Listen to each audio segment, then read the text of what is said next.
Chapter 9. The Lord spoke to Moses in the desert of Sinai in the first month of the second year after they came out of Egypt. He said, Have the Israelites celebrate the Passover at the appointed time. Celebrate it at the appointed time, at twilight on the 14th day of this month, in accordance with all its rules and regulations. So Moses told the Israelites to celebrate the Passover, and they did so in the desert of Sinai at twilight on the 14th day of the first month. The Israelites did everything just as the Lord commanded Moses. But some of them could not celebrate the Passover on that day because they were ceremonially unclean on account of a dead body. So they came to Moses and Aaron that same day and said to Moses, We have become unclean because of a dead body.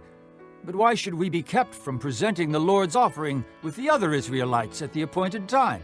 Moses answered them, Wait until I find out what the Lord commands concerning you. Then the Lord said to Moses, Tell the Israelites, when any of you or your descendants are unclean because of a dead body, or are away on a journey, they may still celebrate the Lord's Passover.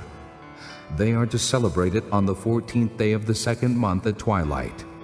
They are to eat the lamb, together with unleavened bread and bitter herbs. They must not leave any of it till morning, or break any of its bones. When they celebrate the Passover, they must follow all the regulations. But if a man who is ceremonially clean and not on a journey fails to celebrate the Passover, that person must be cut off from his people, because he did not present the Lord's offering at the appointed time. That man will bear the consequences of his sin. An alien living among you who wants to celebrate the Lord's Passover must do so in accordance with its rules and regulations. You must have the same regulations for the alien and the native-born. On the day the tabernacle, the tent of the testimony, was set up, the cloud covered it. From evening till morning the cloud above the tabernacle looked like fire.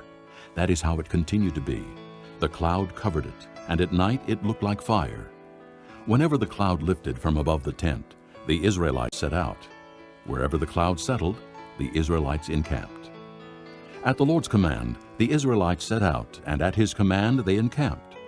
As long as the cloud stayed over the tabernacle, they remained in camp.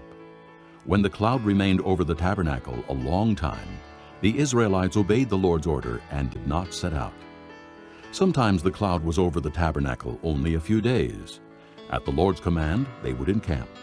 And then at his command, they would set out. Sometimes the cloud stayed only from evening till morning, and when it lifted in the morning, they set out. Whether by day or by night, whenever the cloud lifted, they set out. Whether the cloud stayed over the tabernacle for 2 days, or a month, or a year, the Israelites would remain in camp and not set out. But when it lifted, they would set out. At the Lord's command, they encamped, and at the Lord's command, they set out. They obeyed the Lord's order in accordance with his command through Moses.